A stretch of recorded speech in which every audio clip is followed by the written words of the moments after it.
Morning student. जैसा कि बेटा अभी हम लोग पढ़ रहे हैं कृतिका के चैप्टर 3 रीढ़ की हड्डी। कल हमने आपको बताया था रीढ़ की हड्डी का मतलब होता है बैकबोन। तो इस पाठ में जो आपके अर्थ लगेगा वो है स्त्री शिक्षा को बढ़ावा देना, स्त्री को मान सम्मान देना और पुरुषों के बराबर खड़ा करना। इस कहानी का मेन उद्देश्य यही है।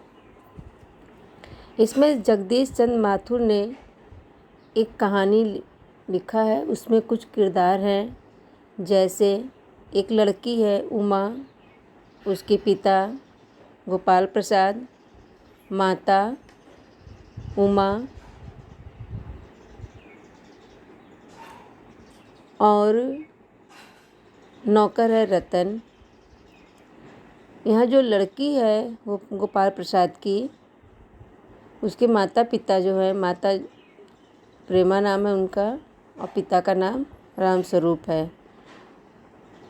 वो लड़की दिखाने के लिए तैयारी कर रहे हैं, जैसे कि आम घरों में होता है। जैसे कि अगर कोई गेस्ट आने होते हैं साधारण घरों में, तो घर की सफाई वगैरह करना, घर में नाश्ते की तैयारी करना वगैरह वगैरह तैयारियां करना शुरू करते जब कोई गेस्ट आने होता है। सभी घरों में ऐसा होता है कि अगर कोई गेस्ट आने होते हैं तो घर की सफाई करते हैं, नाश्ते के लिए, खाने के लिए कैसे करना है उसी तरह तैयारी की जाती है।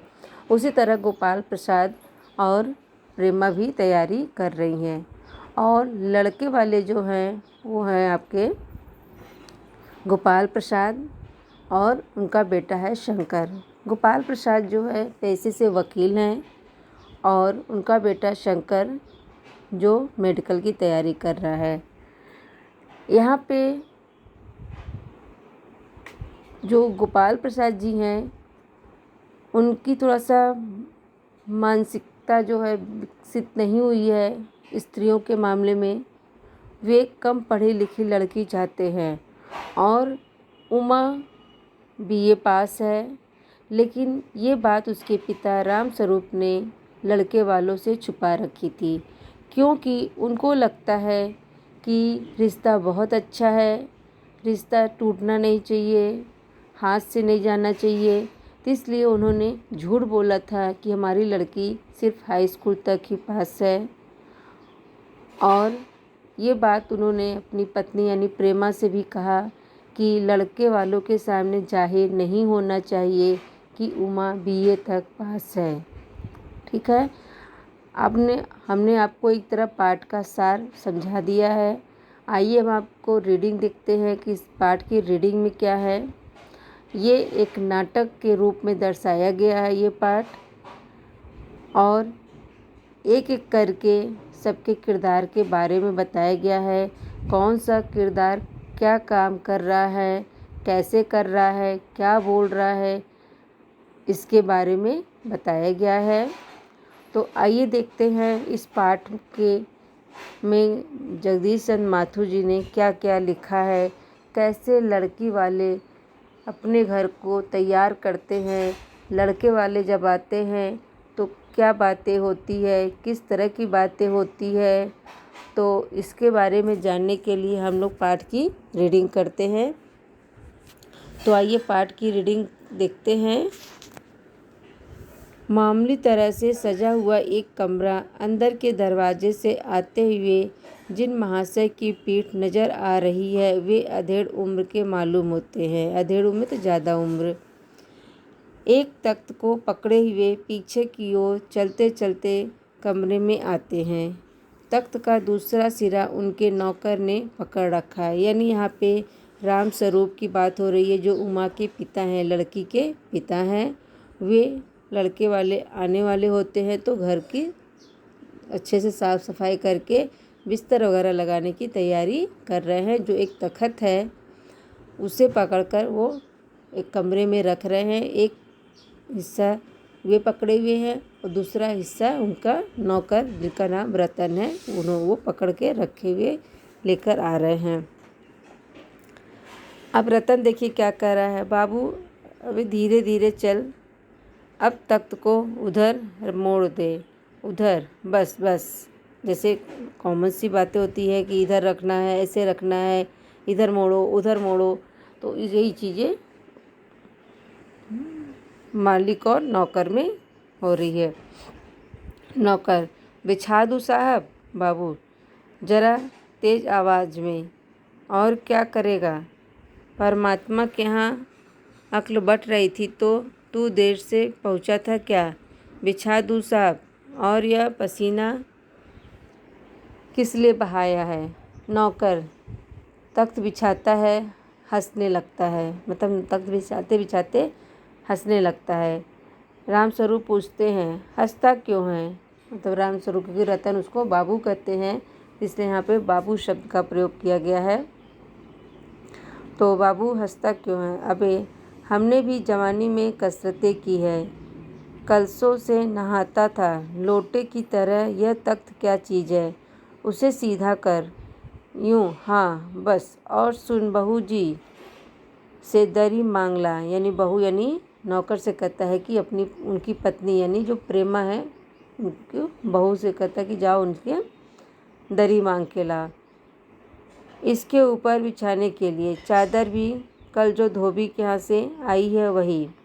नौकर जाता है। बाबू साहब इस बीच में मेजपोश ठीक करते हैं, एक झाड़न से गुलदस्ते को साफ करते हैं, कुर्सियाँ पर भी 2-4 हाथ लगाते हैं। सहसा घर की मालकिन प्रेमा आती है, यानी उमा की माँ। गदमी रंग, छोटा कद, चेहरे और आवाज़ से जाहिर होता है किसी काम में बहुत व्यस्त हैं। उनके पीछे पीछे भीगी बिल्ली की तरह नौकर आ रहा है, खाली हाथ। बाबू साहब, रामस्वरूप यानी दोनों तरफ देखने लगते हैं। प्रेमा, मैं कहती हूँ तुम्हें इस वक्त धोती की क्या ज़रूरत पड़ गई? एक तो वैसे ही जल्दी जल्दी में रामस्वरूप यानी नौकर से चादर लाने के लिए जब कहा तो वो जाकर अंदर से धोती मांगता है। इसलिए प्रेमा कन्फर्म करने आती है कि तुम्हें इस वक्त धोती की क्या आवश्यकता पड़ गई, क्योंकि काम प्रेमा के पास ही बहुत था, तो वो कामों में इतना ज़्यादा परेशान थी कि उन्हें ज़्यादा समय नहीं मिल पा रहा था। रामस्वरूप चौंकते हुए, धोती? प्रेमा, हाँ, अभी तो बदल कर आए हो और फिर न जाने किस लिए। रामस्वरूप, लेकिन तुमसे धोती मांगी किसने? प्रेमा, यही तो कह रहा था रतन। यही प्रेमा ने कहा कि नौकर ने उससे धोती के लिए कहा कि साहब धोती मांग रहे हैं। रामस्वरूप, क्यों बे रतन, तेरे कानों में डांट लगी है क्या? क्या मैंने कहा था धोबी के यहाँ से जो चादर आई है उसे मांग ला। अब तेरे लिए दूसरा दिमाग कहाँ से लाऊं, उल्लू कहीं का। प्रेमा, अच्छा, जा पूजा वाली कोठरी में लकड़ी के बक्स के ऊपर धुले हुए कपड़े रखे हैं ना, उन्हीं में से एक चादर उठा ला। रतन, और दरी? प्रेमा, दरी यही तो रखी है कोने में, वह पड़ी तो है। रामस्वरूप दरी उठाते हुए, और बीबी जी के कमरे में से हारमोनियम उठा ला, और सितार भी, जल्दी जा। रतन जाता है। पति पत्नी तख्त पर दरी बिछाते हैं। प्रेमा, लेकिन वह तुम्हारी लाडली बेटी तो मुँह फुलाए पड़ी है। रामस्वरूप, मुँह फुलाए? और तुम उसकी माँ किस मर्ज की दवा हो? जैसे तैसे करके तो वे लोग पकड़ में आए हैं। अब तुम्हारी बेवकूफ़ी से सारी मेहनत बेकार जाए तो मुझे दोष मत देना। यहाँ पर उमा इसलिए मुँह फुलाए क्योंकि वो शादी नहीं करना चाहती थी, लेकिन पिताजी ने कहा कि एक बार लड़के को देख लो, तो वो इसलिए फिर भी उसके बाद भी वो तैयार नहीं थी। और लेकिन रामस्वरूप को ऐसा लग रहा है कि रिश्ता बहुत अच्छा है, इसलिए रिश्ता हो जाना चाहिए। और प्रेमा से भी कहते हैं, यानी अपनी पत्नी से कहते हैं कि तुम भी अपनी बेटी को समझा बुझा दो, ये रिश्ता हाथ से नहीं जाना चाहिए। प्रेमा, तो मैं भी क्या करूं, सारे जतन करके तो हार गई। तुम्ही ने उसे पढ़ा लिखा कर इतना सिर पर चढ़ा रखा है। मेरी समझ में तो ये पढ़ाई लिखाई के जंजाल आते नहीं। अपना ज़माना अच्छा था। आई पढ़ ली, गिनती सीख ली और बहुत हुआ तो स्त्री सुबोधनी पढ़ ली। सच पूछो तो स्त्री सुबोधनी में ऐसी ऐसी बातें लिखी है, ऐसी बातें कि क्या तुम्हारी बीए एमए की पढ़ाई होगी। और आजकल के तो लक्षण ही अनोखे हैं। राम स्वरूप, ग्रामोफोन बजा होता है ना प्रेमा? क्यों? राम स्वरूप, दो तरह का होता है। एक तो आदमी का बनाया हुआ, उसे एक बार चलाकर जब चाहे तब रोक लो, और दूसरा परमात्मा का बनाया हुआ रिकॉर्ड, एक बार चढ़ा तो रुकने का नाम नहीं। ग्रामोफोन मतलब यानी एक वीडियो होता है जिसे मतलब कहते हैं कि जब वो होता तो ग्रामोफोन होता कि जैसे कि हम लोग बाजा बजाते हैं, तो वो हमारे हाथ में होता है बेटा कि हम लोग जब चाहते हैं उसे बजाते, जब चाहे उसे रोक लेते। लेकिन यहाँ पर उन्होंने दो तरह का, यानी प्रेमा इतना बोल रही थी, उन्होंने उनके ऊपर ये, उनके लिए ये शब्दों का प्रयोग किया है। ओके। प्रेमा, हटो भी, तुम्हें ठिठोली भी सूझती रहती है। यह तो होता नहीं कि उस अपनी उमा को राह पर लाते। अब देर ही कितनी रही है उन लोगों के आने में। राम स्वरूप, तो हुआ क्या? प्रेमा, तुम्ही ने तो कहा था कि जरा ठीक ठाक करके नीचे लाना। आजकल तो लड़की कितनी ही सुंदर हो, बिना टीम टाम के भला कौन पूछता है। इसी मारे मैंने तो पाउडर वाडर उसके सामने रखा था, पर उसे तो इन चीज़ों से न जाने किस जन्म की नफ़रत है। प्रेमा, मेरा कहना था कि आंचल में मुंह लपेट कर लेट गई। भाई मैं बाज आई तुम्हारी इस लड़की से। राम स्वरूप, न जाने कैसा इसका दिमाग है, वरना आजकल की लड़कियों के सहारे तो पाउडर का कारोबार चलता है। यानी कहने का तात्पर्य था कि जो लड़कियां आजकल की होती हैं फैशन ज़्यादा करती हैं, और लेकिन उमा इन सब चीज़ों से परी है, मतलब अलग है। प्रेमा, अरे मैंने तो पहले ही कहा था एंट्रेंस सी पास करा देते, लड़की अपने हाथ रहती और इतनी परेशानी न उठानी पड़ती। पर तुम तो। राम स्वरूप, बात काट कर, चुप दरवाजे में झांकते हुए, तुम्हें कतई अपनी जुबान पर काबू नहीं है। कल ही यह बता दिया था कि उन लोगों के सामने जिक्र और ढंग से होगा, मगर तुम तो अभी से सब कुछ उगले देती हो। उनके आने तक तो जाने क्या हाल करोगी। प्रेमा, अच्छा बाबा, मैं न बोलूँगी, जैसी तुम्हारी मर्जी, वरना बस तुम ही तो मेरा काम बता दो। राम स्वरूप, तो उमा को जैसे ही तैयार कर लो न सही पाउडर, वैसे तू कौन बुरी है, पान लेकर भेज देना उसे। और नाश्ता तो तैयार है ना? रतन का आना। आ गया रतन, इधर ला, इधर बाजा नीचे रख दे, चादर खोल, पकड़ लो जरा उधर से, चादर बिछाते हैं। प्रेमा, नाश्ता तो तैयार है, मिठाई तो वे लोग ज़्यादा खाएंगे नहीं, कुछ नमकीन चीज़ें बना दी है, फल रखे हैं ही,